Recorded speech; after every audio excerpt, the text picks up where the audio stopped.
सौरमंडल पढ़ाया था आप लोगों को। सौरमंडल के बारे में बताया था मैंने आपको, 8 ग्रह के बारे में। बातचीत नहीं, बिल्कुल शांत हो जाओ, एकदम चुप रहे, चुप होकर ध्यान दो उधर। देखो सौरमंडल के पिंड, सौरमंडल के पिंड ही हमने कल देख लिए थे कि साहब परंपरागत ग्रह हैं 8 जो सूर्य की परिक्रमा करते हैं, बौने ग्रह हैं जो किसी की परिक्रमा करते हैं 5, और लघु पिंड में उपग्रह, धूमकेतु, अन्य पिंड सब आ जाते हैं। ठीक, कल हमने बात की थी ग्रह किसे कहते हैं, तो ग्रह के बारे में बात हो गई थी हमारी कल। साथ में हमने ग्रह के 2 कैटेगरी में बांटे थे, आंतर वाले ग्रह, बाह्य वाले ग्रह। आंतर ग्रह 4 होते हैं, बुध, शुक्र, पृथ्वी, मंगल, और बाह्य ग्रह बृहस्पति, शनि, अरुण, वरुण। और इनके बारे में हमने कल पढ़ लिया था। साथ में ही एक्सोप्लैनेट जो किसी दूसरे तारे की परिक्रमा करते हैं, एक्सोप्लैनेट किसी दूसरे तारे की परिक्रमा करते हैं, ये मैंने कहा था कि आप ये पढ़ के आना है ना। देखो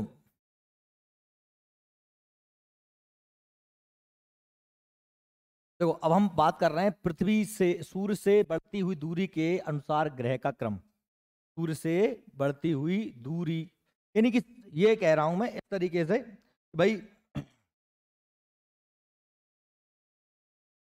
सारे क्रम से दिए हुए हैं इसमें। जैसे मान लीजिए मैंने कहा साहब ये हमारा क्या है, सूरज है, ये क्या है, सूर्य, ये सूर्य है हमारा। तो सबसे इसके सबसे पास जो ग्रह है वो कौन सा है, वो है बुध। कौन सा है, बुध। ये ग्रह कौन सा है, बुध।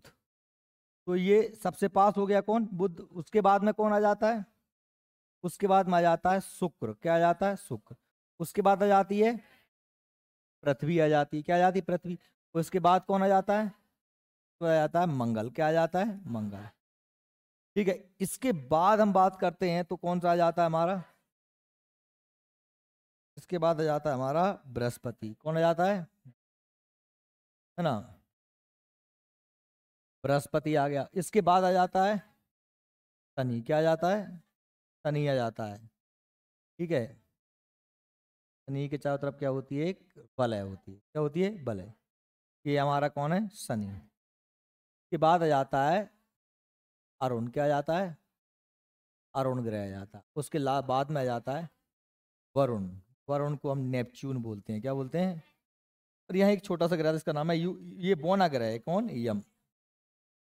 हालांकि बाकी तो 5 हैं, ये तो तुम ना भी कोई दिक्कत नहीं है। इन 4 को हम बोलते हैं आंतरिक ग्रह, इन 4 को आंतरिक ग्रह, इन 4 को बाह्य ग्रह, बताया था कल मैंने। ठीक है, इनको लोह ग्रह भी कहते हैं, इन्हें पार्थिविक ग्रह, पार्थिविक मतलब पृथ्वी के जैसे हैं। ठीक है, और ठोस ग्रह भी बोलते हैं क्योंकि इनका केंद्र काय से बना हुआ है, लोहे से बना हुआ है। समझना बच्चों ध्यान से। ये गैस बड़े बड़े ग्रह हैं, गैस ये ग्रह हैं, बहुत दूर हैं। बृहस्पति, शनि, अरुण, वरुण, ये गैस ये ग्रह हैं। बाह्य ग्रह हैं, बृहस्पति ग्रह हैं, जोवेनियन ग्रह बोलते हैं इन्हें। ठीक है, गैसों से बने हुए हैं। ठीक है, तापांतर इनका तापमान भी कम है। ओके, ये हमने बात की साहब पृथ्वी से काय के आकार पर है, दूरी, सूर्य से दूरी के आधार। ठीक है, आगे आकार के अनुसार बड़े से छोटा, सबसे बड़ा कौन सा है, बृहस्पति। उसके बाद कौन सा है, बृहस्पति के बाद में शनि, शनि के बाद में अरुण, अरुण के बाद में वरुण। यानी यहीं शुरू हो गए, नंबर 1, नंबर 2, नंबर 3, नंबर 4। अब इधर आ जाओ, इधर कौन कौन से हो जाएंगे, सॉरी, पृथ्वी, शुक्र, मंगल, बुध। यानी कि पृथ्वी सबसे बड़ी है इनमें। नंबर 1 पे पृथ्वी, नंबर 2 शुक्र, नंबर 3 मंगल, नंबर 4, बात सही में आ गई। तो बड़े से छोटे की ओर, इसमें कोई रट्टा नहीं मारना, आप लोगों को समझना है ना। बृहस्पति, शनि, अरुण, वरुण, पृथ्वी, शुक्र, मंगल, बुध, ये बड़े से छोटे के क्रम, बड़े से। ठीक है, चलिए और आगे बात करते हैं। इसके बाद में क्या आ जाता है, द्रव्यमान। क्या आता है, द्रव्यमान मतलब मास, द्रव्यमान उसका मास होता है ना। भार भी तुम कह सकते हो, लगभग द्रव्यमान भार ही समझ सकते हो, सूर्य के सापेक्ष में होगा। सबसे बड़ा कौन है, बृहस्पति। सबसे भार किसका हुआ, बृहस्पति का। देखो भार और घनत्व में अंतर होता है बेटा, भार घनत्व में अंतर होता है। एक मैंने कह दिया कि एक रुई का बोरा, एक रुई का बोरा का द्रव्यमान या भार ज्यादा है। लेकिन मैंने कह दिया कि साहब एक नमक की कट्टी, नमक की पैकेट, नमक की पैकेट का घनत्व ज्यादा है। क्या ज्यादा है, वैसे वजन ज्यादा का है, बोरा का है, लेकिन वह पुल खरी है और जब कैसी है, ठोस है। बात समझ में आ रही है, घनत्व क्या होता है, ठोसपन और पुलखरापन। समझ में आ रही है मेरी बात। ये बृहस्पति का बाद में दूसरे नंबर पे शनि, काय की बात कर रहे हैं, द्रव्यमान की। फिर वरुण, फिर अरुण, पृथ्वी, शुक्र, मंगल, बुध। सबसे छोटा कौन सा द्रव्यमान में? आकार में भी छोटा है और द्रव्यमान में भी छोटा है, भार में भी छोटा है, बुध। आकार में, भार में, द्रव्यमान में सबसे बड़ा कौन सा है? बृहस्पति। ठीक है। घनत्व के अनुसार अब बात करें घनत्व, देखो ये आकार था, आकार से तो वजन होता है, आकार से ही तो वजन होता है। अब मैं बात करूं कहा से, यदि घनत्व से, डेंसिटी से, ठोसपन से, तो भाई जो सबसे नजदीक कौन सा है? बुध। नजदीक कौन सा है? बुध।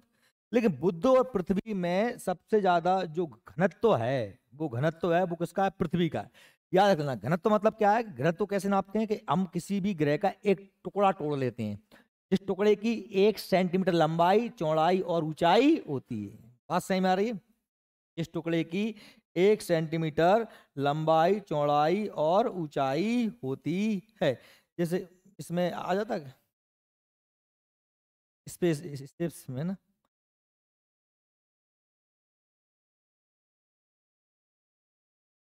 लेकिन यार ये वो नहीं है, आयत की बात कर रहा था मैं। आयत की, ये तो घन हो गया मेरी बात की। आयत होता ना, आयत, घन, घना, अब आयत। अरे आयत ये, इसमें ये वर्ग हैं, घन कह रहा हूं। नहीं, मैं वो कह रहा था ये वाला। अरे हाथ से बनी जाए, हाथ से बनाने पर बूढ़ो का मतलब रहा, हाथ से बनाने है ना। ये ऐसे बना देते हैं, ऐसे, इसको ऐसे मिला दो, इसको ऐसे मिला दो, ऐसे ऐसे ऐसे ऐसे ऐसे, ये डिब्बा, समझ रहे हैं मेरी बात? इसकी बात कर रहा था मैं। इसे बोलते हैं क्या? ये है घन, घन घनाव होते हैं वो, है ना। वो वो आयत और वर्ग होते हैं। ये अगर सीधी लाइन में ये वर्ग होता है और ये क्या होता है? आयत होता है। ये घन है तो ये घनाभ है। जानते, इसमें लंबाई, चौड़ाई, ऊंचाई होती है, उसे घन घनाभ कहते हैं। इसमें केवल लंबाई और चौड़ाई होती है, इसमें केवल दो दिशाएं, लंबाई, चौड़ाई। ये क्या कहलाता है? ये आयत या वर्ग कहलाता है। ये तो तुम बच्चे गलत पढ़ नहीं रहेगा तुम लोग। ठीक है, तो मैं बात ये कर रहा हूँ भाई, एक टुकड़ा तोड़ा, इसमें लंबाई, चौड़ाई और ऊंचाई है, 3 दिशाएं, लंबाई, चौड़ाई, ऊंचाई। मेरा ऐसे डिब्बा, उसका वजन तौला, उसमें कितना वजन आ रहा, उससे क्या मापते हैं हम? डेंसिटी, घनत्व मापते हैं। क्या मापते हैं भाई? इसमें मैंने इस टुकड़ा टुकड़ा पृथ्वी का, इस टुकड़े का वजन है 5.5 ग्राम। कितना है? प्रति सेंटीमीटर क्यूब। प्रति सेंटीमीटर क्यूब का मतलब क्या है? 3 सेंटीमीटर क्यूब का मतलब क्या है? लंबाई, चौड़ाई, ऊंचाई। घात 3 का मतलब क्या होता है? लंबाई, चौड़ाई, ऊंचाई। ठीक है, सेंटीमीटर क्यूब। तो सबसे ज्यादा किसका है? पृथ्वी का है। इसके बाद काय का आता है? बुध का। बुध का लगभग 5.43 ग्राम होता है। कितना होता है? 43। सबसे ज्यादा ठोस कौन है? पृथ्वी। उसके बाद कौन है? बुध। सबसे ज्यादा बता, सबसे कम कौन है? सबसे कम है तो शनि है। इसमें अनुसार ग्रहों का अवरोही क्रम दिया है। नंबर 1 पे कौन आएगा? शनि। नंबर 2 पे कौन आएगा? बृहस्पति। ठीक है, शनि का सबसे कम है, इतना हल्का है कि पानी में तैर सकता है। बृहस्पति, फिर अरुण, वरुण, क्योंकि ये चारों हल्के हैं। क्यों हल्के हैं? क्योंकि ये गैस से बने हैं। कैसे बने हैं? बस नंबर बदल देना, शनि नंबर 1 पे, बृहस्पति 2 पे, वरुण अरुण ये तीसरे चौथे पर। फिर इसके बाद हम देखते हैं नंबर 1 पर कौन आएगा? पृथ्वी।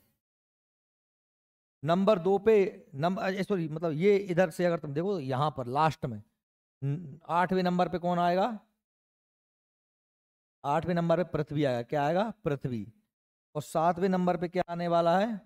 7वें नंबर पे बुध आने वाला है। ठीक है, 6वें नंबर पे आ जाएगा अपना मंगल। क्या आ जाएगा? मंगल। और ये 5वें नंबर पे आ जाएगा अपना कौन? शुक्र। क्या आ जाएगा? समझ में आ गया? अब ये है सही क्रम।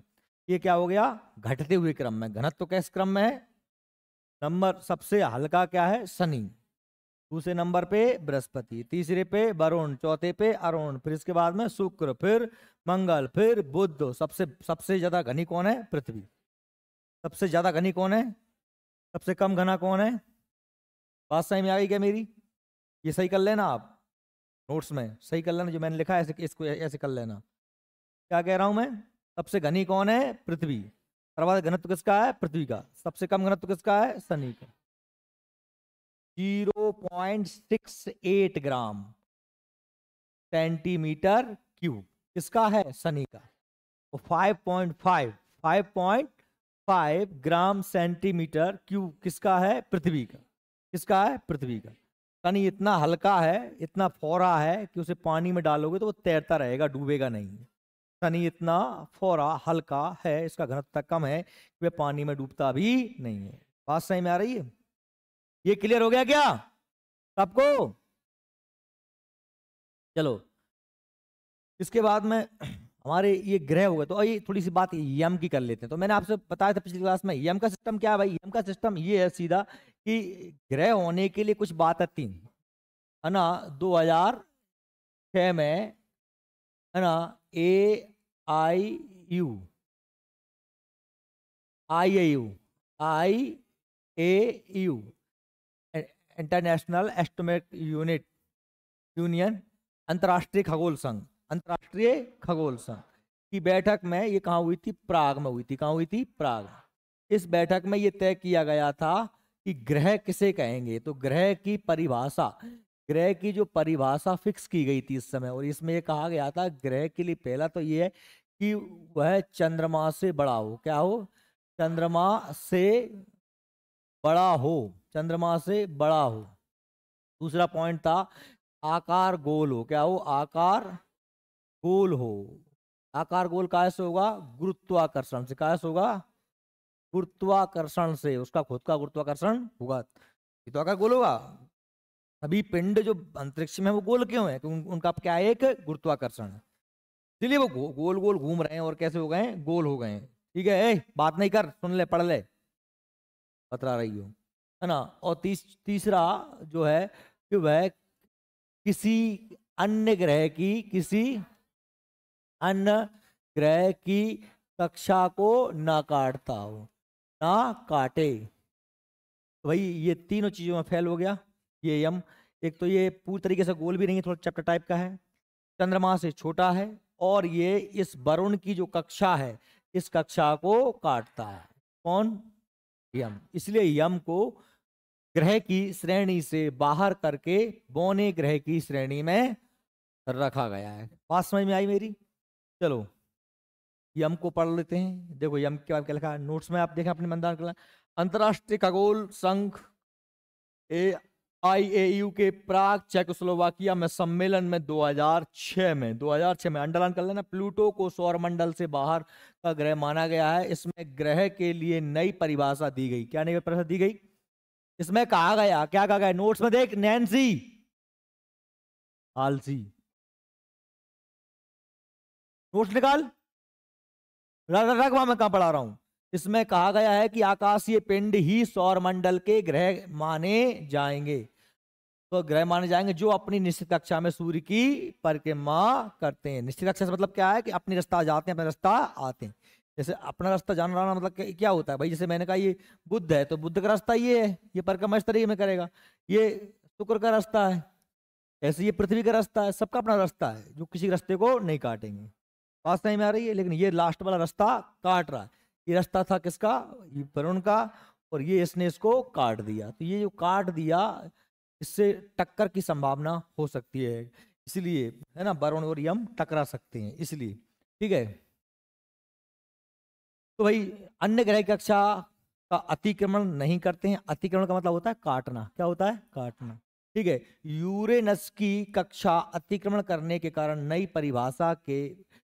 परिभाषा के आधार पर प्लूटो को सौर मंडल ग्रह से बाहर किया गया। प्लूटो की खोज, अभी अंडरलाइन करो, 1930 में स्लाइड टॉमस वाग ने की थी। ये टिक करो।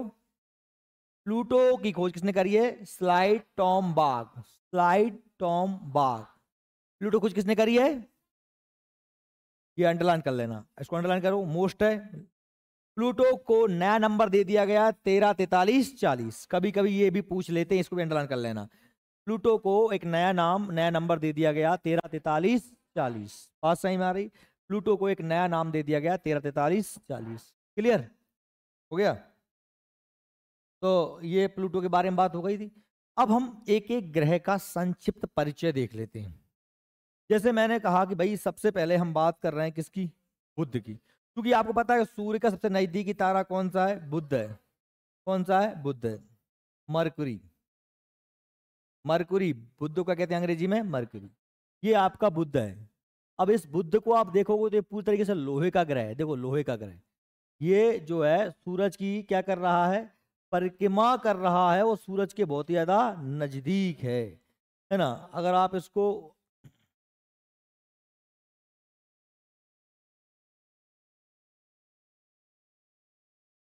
क्लोज करने में तो पूरे क्लोज हो जाएगा अभी एल्बम, ठीक है।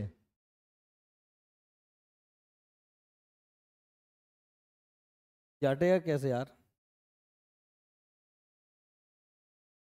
देखो ये अपना सूरज है, और सूरज की परिक्रमा कौन कर रहा है? बुध कर रहा है। अभी आप देखो बुध आएगा यहाँ पे, ये आ गया, दिख रहा है आपको? इतना अंतर है, इतना छोटा है बुध सूरज की तुलना में, दिख रहा है आपको? ये है बुध। अब ये इस तरीके से परिक्रमा करता है क्योंकि सबसे ज्यादा नजदीक है। ये इस तरीके से परिक्रमा कर रहा है, घूम रहा, और इसको घूमने में कितना समय लगता है? इसको समय लगता है भैया 88 दिन का। यानी मैं कह सकता हूं कि ये जो बुध है, ये जो बुध है, यह परिक्रमण, क्या कह रहा हूं, परिक्रमण मतलब रेवोल्यूशन लगता है इसको 88 दिन। कितने लगते हैं? 88 दिन लगते हैं। यानी कि बुध का एक साल जो है हमारे, समझ में आ रही है? इस तरीके से ये 88 दिन में घूमता है, पूरी परिक्रमा करता कितने दिन में? 88 दिन। ठीक, ये आ गया बुध। तो भाई 88 दिन में इसका एक साल होता है, कितने दिन में? दूसरा दूसरा हम बात कर रहे हैं परिभ्रमण। परिभ्रमण, परिभ्रमण मतलब क्या होता है? परिभ्रमण मतलब और खुद की दूरी पर घूमना। ये लगभग 59 दिन, कितने दिन में? 59 दिन में खुद की दूरी पर, समझ में आ रही ना? खुद की दूरी पर कितने दिन में घूम पाता है? 59 दिन में। कितने दिन में? कितने? यानी कि इसका एक दिन कितने दिन का होगा? हमारे जब 59 दिन हो जाएंगे तब बुध का एक दिन होगा। हम हमारे दिनों से या हमारी सालों से ही तुलना कर रहे हैं सभी की, ये दिमाग में रख लो पहले तो, ठीक है। साल किसे कहते हैं? जब सूरज की परिक्रमा एक पूरी हो जाए। और दिन किसे कहते हैं? खुद की दूरी पर पूरा घूम जाए। बात सही में आ रही है? तो भैया यानी कि बुध का सबसे छोटा साल होता है, बुध का साल सबसे छोटा, मात्र 88 दिन। और बुध का जो दिन होता है वो हमारे 59 दिन में होता है, ठीक है। तो दूसरा, बुध का कोई उपग्रह नहीं है, बुध का कोई उपग्रह नहीं है। क्या नहीं है? उपग्रह एवं वायुमंडल, एवं वायुमंडल नहीं है। क्या नहीं है? वायुमंडल नहीं है। क्यों नहीं है भैया? समझना जरा बात को। बुध का कोई उपग्रह भी नहीं है, बुध का कोई वायुमंडल भी नहीं है, क्योंकि ये सूरज के बहुत ज्यादा नजदीक है। आप सोचो सूरज के इतने नजदीक है भाई, तो अगर अगर ये मान लीजिए यहाँ पर है, ये है, तो इसके पास कुछ भी होगा, मान लो इसके पास कुछ भी होगा, तो सबको कौन खींच लेगा? बुध। कौन खींच लेगा? सूर्य खींच लेगा, क्योंकि सूरज का गुरुत्वाकर्षण बल बहुत ही ज्यादा है, इसलिए सारा मटेरियल को कौन खींच लेगा? सूरज खींच लेगा। क्लियर हो गया? बात सही में आ रही? तो अब यहां पर आपको एक चीज और नोट करना पड़ेगा। देखिए, क्योंकि इसके आसपास वायुमंडल क्यों होता?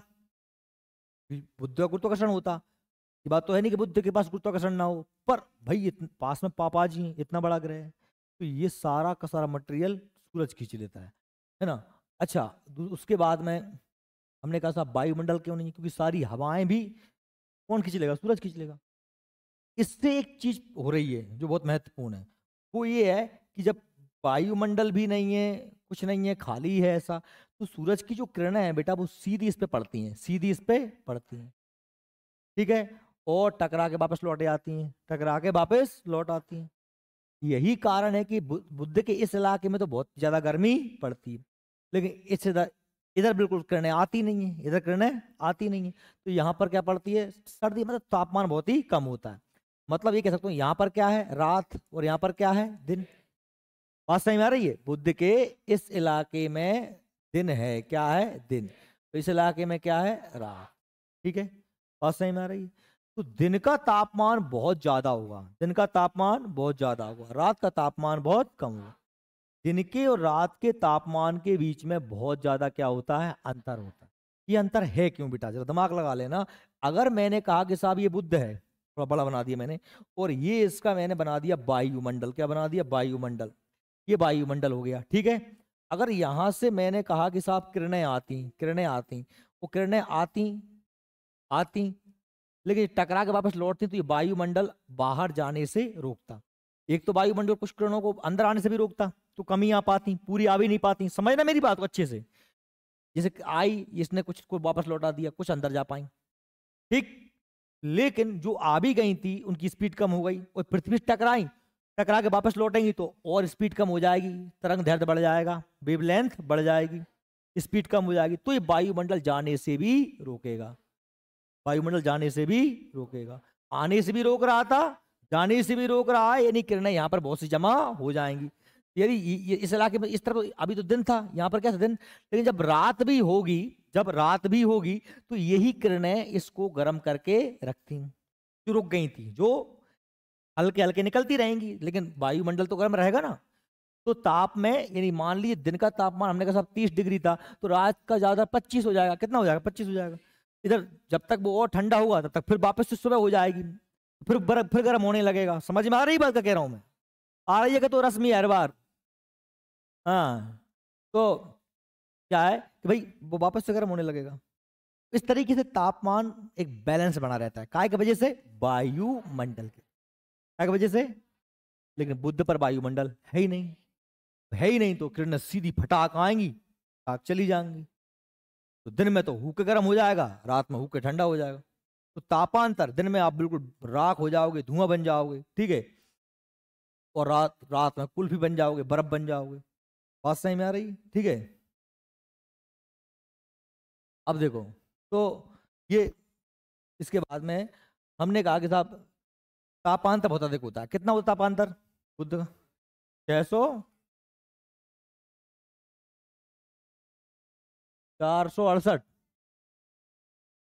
468 डिग्री सेल्सियस दिन का तापमान, और रात का 100,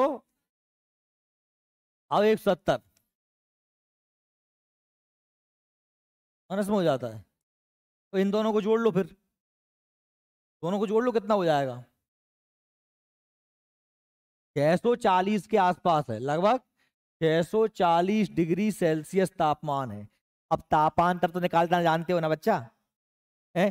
जैसे मैंने कहा दिन का तापमान 30 डिग्री, रात का तापमान 20 डिग्री, तो कितना का अंतर है, 10 डिग्री का अंतर, कितने का अंतर है। लेकिन अगर ऐसा हो जाए कि दिन का तापमान 30 डिग्री और रात का तापमान -10 डिग्री, तो फिर कितना हो जाएगा, 40, कितना हो जाएगा। क्योंकि देखो बेटा, ये 0, इससे पहले कितने 10, और इसके बाद कितने 30, क्योंकि ये प्लस का और ये माइनस का है, बीच में 0 होगी।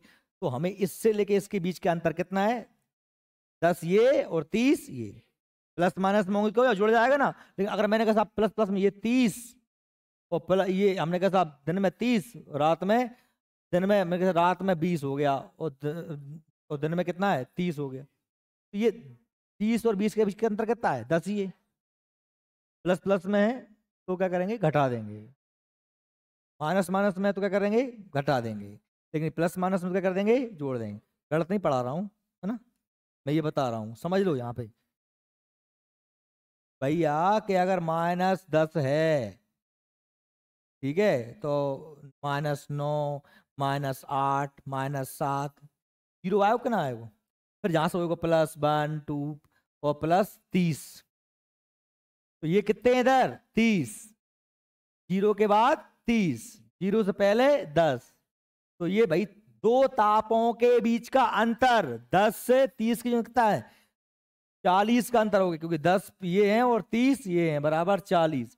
लेकिन यदि तुम ये कहोगे कि साहब 30 डिग्री न्यूनतम और अधिकतम है 50 डिग्री, है ना, तो आप तुम देखो 30 से तुम स्टार्ट ही करोगे, 30 से स्टार्ट करोगे ना, 30, तो 30 से जाओगे तो कितना हो जाएगा, 30 40 और 50 कितना हो गया, 20 हो गया कि नहीं हो गया। ये तो पहले थोड़ी गिनोगे, जी ये भी गिनो, क्योंकि ये तो छोड़े गए, यहाँ से तो शुरू ही हुआ है 30 से, तो 30 और 50 के बीच में कितना अंतर है, 20 का अंतर। लेकिन ये 10 -10 और +30 के कितने का अंतर है? 40 का अंतर। ये बात समझ में आ रही कि नहीं आ रही? भाई सिंपल सी बात है, क्योंकि 10 ये है, प्लस -10 से 0 पे आना पड़ेगा 10, और फिर 0 से 30, इसलिए ये जुड़ेगा। समझ में आ रही कि नहीं आ रही? फिर सुन लो अच्छे से, माइनस प्लस में क्या करेंगे? जोड़ देते हैं। तापांतर, दिन के तापमान रात तापमान का अंतर, तो यहाँ पर लगभग कितना हो? 640 डिग्री सेल्सियस तापांतर होता है। कहाँ? बुध पर। क्यों होता है? क्योंकि वहां पर कोई क्यों नहीं है वायुमंडल? क्योंकि वह सूर्य के बहुत ज्यादा, कोई उपग्रह भी क्यों नहीं है? क्योंकि वह सूर्य के बहुत ज्यादा नजदीक है। बात समझ में आ रही? ठीक है, देखो ये अपना बुध के बारे में पढ़ते हैं। सौर मंडल में सूर्य का सबसे समीप ग्रह है। क्लियर? ये पहला पॉइंट अंडरलाइन कर लो। सूर्य के करीब होने के कारण यह सूर्य की परिक्रमा सबसे कम समय में लगाता है। सूर्य के करीब होने के कारण सूर्य की परिक्रमा सबसे कम समय में लगाता है। इस ग्रह को स्थलीय ग्रह, इस ग्रह को स्थलीय ग्रह कहा जाता है। पूरा लोहे से बना है। कैसे बना है? लोहे। क्यों? क्योंकि बहुत ज्यादा पास है, बहुत जोर जोर से घूम रहा है, तो बहुत ज्यादा ठोस हो गया है, गोल हो गया है। आकार की दृष्टि से सौरमंडल का सबसे छोटा ग्रह है। सबसे कौन सा? सौर बुध। ठीक है, इसका कोई उपग्रह नहीं है और कोई वायुमंडल भी नहीं है। इस ग्रह पर वायुमंडल नहीं है, इसलिए इसका तापांतर ज्यादा है। तापांतर मतलब दिन के और रात के तापमान के बीच के अंतर को कहते। यह सूर्य का एक चक्कर 88 दिन में पूरा कर लेता है। दिन में सतह का तापमान 467 डिग्री और रात में लगभग -170 डिग्री सेल्सियस हो जाता है। तो दोनों को जोड़ दें, लगभग 640 के आसपास क्या जाता है? तापांतर। क्या जाता है? तापांतर। ठीक है, इसके बाद में बात करते हैं किसकी? शुक्र की।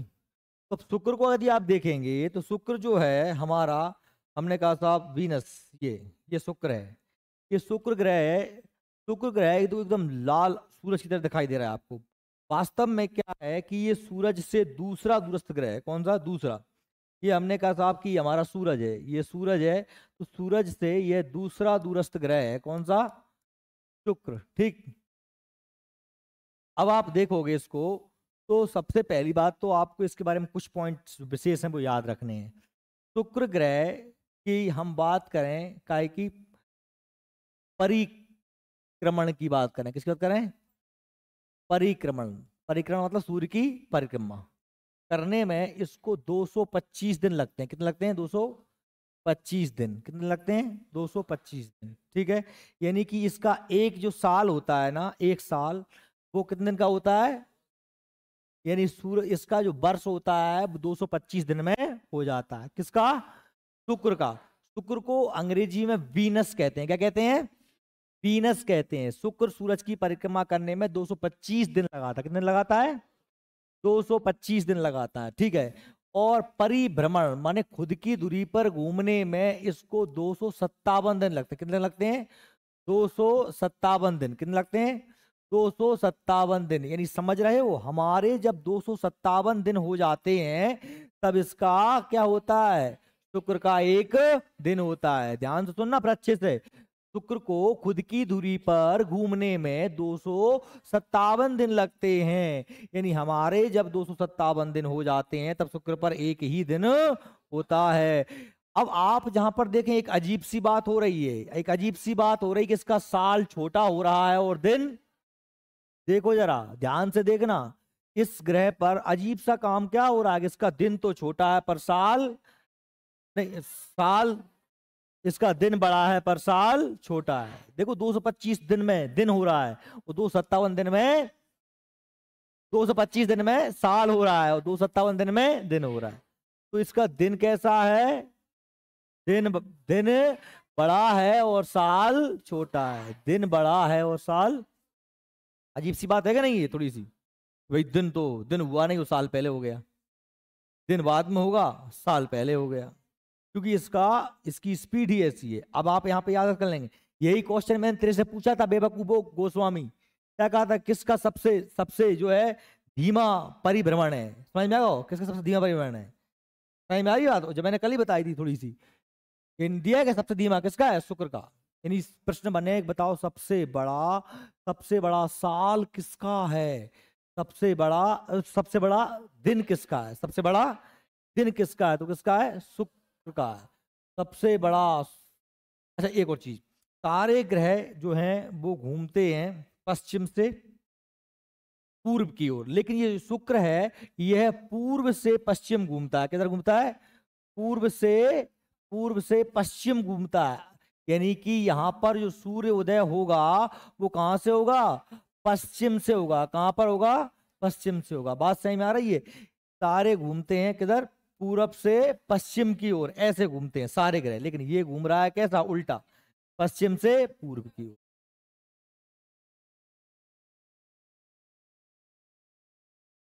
हाँ, पश्चिम से, पूरब से पश्चिम की ओर, पूरब से पश्चिम की ओर, उल्टा कर दिया मैंने। सारे किधर घूमते हैं, पश्चिम से पूर्व की ओर। सारे ऐसे घूमते हैं ना, पश्चिम से पूर्व की ओर, पर ये घूम रहा है पूर्व से पश्चिम की ओर, पूर्व से पश्चिम की ओर। इस पे सूर्योदय कहाँ से होगा, पश्चिम से होगा। ये ऐसे घूम रहा है ना, ये ऐसे घूमेगा तो, ऐसे घूमेगा तो इधर से सूर्य दिखाई देगा। यहाँ पर मैं बैठा हूँ, यहाँ पर बैठा ना व्यक्ति, कोई व्यक्ति यहाँ पे बैठा है ना, उस व्यक्ति को जो है, तो उस व्यक्ति को देखेगा, सूरज की तरफ दिखेगा इस तरफ से। ये अब समझ रहे हो, ऐसे घूम रहा है, तो ये सूरज मुझे इधर से आता हुआ दिखाई देगा। बात सही में आ रही है, सूरज इधर से आता हुआ दिखाई देगा। जैसे हम बस में बैठे हैं ना, पेड़ आता हुआ दिखाई देता है, ऐसे ही हमें सूरज इस पे बैठे हैं और ये इधर से इस तरफ घूम रहा है, इस तरफ घूम रहा है, ये पूरब से पश्चिम की ओर। इसलिए सूरज कहाँ से आता हुआ दिखाई दे रहा है, पश्चिम से। इस तरफ जाता है दिखाई देगा, पूरब की ओर जाता दिखाई देगा। बात समझ में आई। तो ये दूसरा।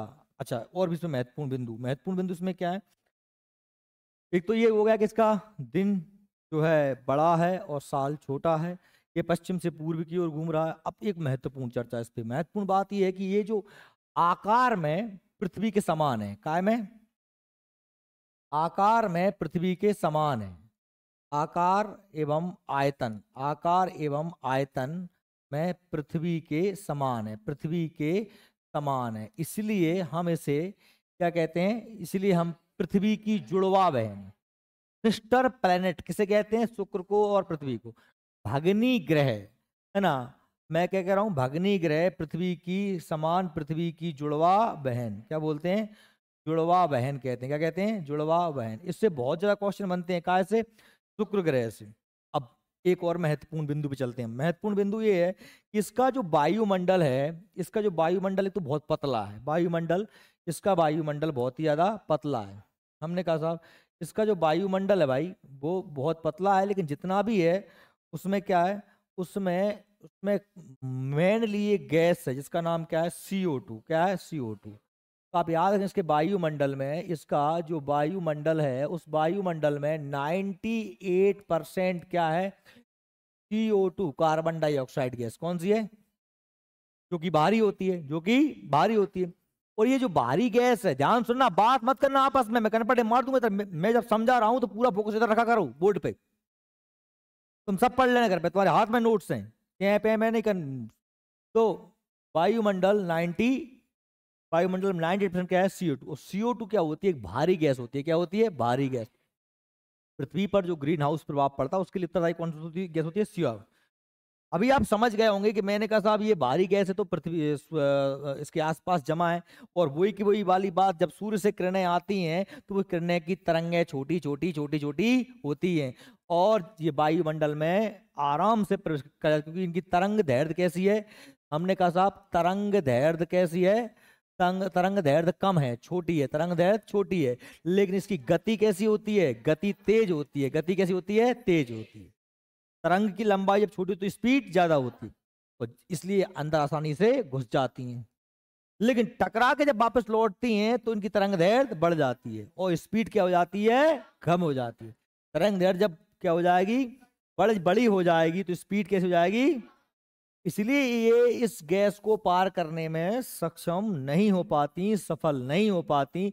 आती तो रहती हैं, और पर ये यहीं पर बहुत ज्यादा मात्रा में क्या होती रहती हैं, जमा होती रहती हैं। समझ रहे हो, यानी कि जो ऊष्मा का बजट है वो गड़बड़ हो जाता है, आय आय हो रही है, व्यय हो ही नहीं रहा। जैसे कुकर में हम गैस नीचे से ऊष्मा भरते हैं, बाहर से भाप निकलने को बंद कर देते हैं, तो ऊष्मा हीट आती तो रहती है पर सीटी बंद है तो निकल नहीं पाती। इसलिए ये एक प्रकार से कुकर की भांति हो गया, इसलिए से क्या बोलते हैं हम, प्रेशर कुकर प्लेनेट। क्या बोलते हैं, बात समझ में आ रही है, प्रेशर कुकर प्लेनेट, ठीक है। और फिर इसके बाद में मैं ये कहूँ इसमें बहुत ज्यादा ताप इकट्ठा हो जाएगा। अब तापमान इकट्ठा हो जाएगा तो ये बहुत ज्यादा गर्म हो जाएगा, इसलिए सबसे ज्यादा क्या है, गर्म ग्रह। क्या है, गर्म ग्रह। गर्म होगा, तापमान ज्यादा है तो स्वाभाविक सी बात चमकेगा, तो चमकीला ग्रह। क्या होगा, चमकीला ग्रह है तो स्वाभाविक सी बात है सुंदर लगेगा, चमक रहा है, जो चमकता है वो सुंदर लगता ही है। तो उसे क्या बोलते हैं, सौंदर्य का देवता या देवी। क्या बोलते हैं, सौंदर्य का देवता, सौंदर्य की देवी भी कहते हैं वीनस को, है ना। और इसके बाद में इसे हम, अब ये चमकीला है तो सुबह और शाम को जल्दी दिखता है, इसलिए सांझ या भौर का तारा भी कहते हैं। क्या कहते हैं, सांझ या भौर का तारा भी कहते हैं, भौर का तारा कहते हैं, ठीक है। ये सारी चीज जुड़ गई, सारी चीजें जुड़ गई आपस में, रटना नहीं है कुछ भी, एक चीज दिमाग में रख लो, सिस्टम समझ लो कि ये सब क्यों हो रहा है, ठीक है। सबसे पहले हमको ये दिखाई देता है, तो इसमें देखो ये शुक्र का आकार लगभग पृथ्वी के जैसा है, इसलिए इसे पृथ्वी का बहन सिस्टर प्लेनेट कहते हैं, अंडरलाइन कर लेना, ठीक है। यह पृथ्वी के सबसे समीप ग्रह, ये भी अंडरलाइन करो, पृथ्वी के सबसे समीप मंगल नहीं है, कौन है, शुक्र है, क्योंकि एक तरफ मंगल एक तरफ शुक्र है, लेकिन सबसे बगल में कौन है, शुक्र है, जिसका कोई उपग्रह नहीं है। उपग्रह क्यों नहीं है, क्योंकि सूर्य से ज्यादा पास है, उपग्रह नहीं है। वायुमंडली बहुत पतला है, वो मुख्यतः क्या है उसमें, CO2 है, मुख्यतः क्या है उसमें, CO2 है। इसे भौर का तारा, मॉर्निंग स्टार या संध्या का तारा, इवनिंग स्टार भी कहा जाता है, अंडरलाइन कर चलना इनको, ठीक है। क्योंकि सुबह के समय यह पूर्व दिशा में दिखता है तथा शाम के समय यह पश्चिम दिशा में दिखाई देता है, ठीक है। यह सर्वाधिक गर्म ग्रह है, सर्वाधिक गर्म है, देखो सर्वाधिक गर्म है। ये लगभग इसका तापमान कितना हो गया, 480 डिग्री सेल्सियस। गर्म क्यों है, क्योंकि इसके वायुमंडल में क्या ज्यादा है, CO2। सौर ऊर्जा का सर्वाधिक परावर्तन करने की वजह से ये सबसे ज्यादा चमकीला ग्रह भी है, ठीक है। और इसका अगर ये सही मांगे ना परावर्तन करने के लिए सबसे चमकीला है, क्यों, तो वो स्वाभाविक सी बात है, जैसे मैंने तुमसे कहा कि ये जब CO2 गैस है, भारी गैस है, तो जब ये अंदर जाने से भी तो रोकेगी, तो ज्यादातर किरणों को वापस कर देगी, और ज्यादा जो अंदर आई उन्हें बाहर जाने से भी रोकेगी, क्यों, क्योंकि भारी गैस है, क्यों, परावर्तन भी ज्यादा कर रही है और निकलने भी नहीं दे रही है। समझ में आ रही क्या यार ये बात मेरी, तो बहुत ज्यादा चमकी लग रहा है। साथ में क्या कह रहे हैं, इसका परिक्रमण पूर्व से पश्चिम की दिशा में होता है, इसलिए सूर्योदय कहां से होता है, पश्चिम से। दो ग्रह हैं, एक तो शुक्र है और एक अरुण, शुक्र और अरुण, इन पर सूर्योदय कहां से होता है, पश्चिम से, बाकी सभी पे कहां से होता है, पूरब से, ठीक है। इसका सर्वोच्च बिंदु मैक्सवेल है, इस पे जो चोटी है उसका नाम क्या है, मैक्सवेल, जो बीटा माउंटेन पर स्थित है। बुध ग्रह के बाद शुक्र के निकटतम दूसरा, बुध ग्रह के बाद सूर्य के निकटतम या दूसरा ग्रह, पहले नंबर पे बुध, दूसरे पे कौन है, शुक्र है। शुक्र ग्रह का आकार लगभग पृथ्वी के समान है, इसे सौंदर्य का देवता भी कहते हैं। इसका, इस ग्रह का अधिकतर भाग घुमावदार मैदान ढका हुआ है तथा इस ग्रह पर कुछ जीवित ज्वालामुखी भी हैं जिनसे आग की लपटें निकलती रहती हैं। वेरी वेरी मोस्ट, इसका वायुमंडल में लगभग 95 से 98% तक क्या है, CO2, जिसका कारण यह है सौरमंडल सबसे गर्म ग्रह। यह ग्रह सल्फ्यूरिक एसिड के घने सफेद और पीले बादलों से बना है। आज हम इसको यहीं तक रहने देते हैं क्योंकि आज हमारे दो ग्रह पढ़ लिए अपन ने। कल हम पढ़ेंगे क्या, पृथ्वी। कल मैं आपको पृथ्वी के बारे में बताऊंगा, कल हम अर्थ पढ़ेंगे, ये हमारी अर्थ है, इसको पढ़ेंगे कल अपन अर्थ को। और होमवर्क में मैंने आपसे कहा था आप उसको नदियां रिपीट कर लो, मैं पूछूंगा अभी आपसे 1 मिनट में पूछ रहा हूं।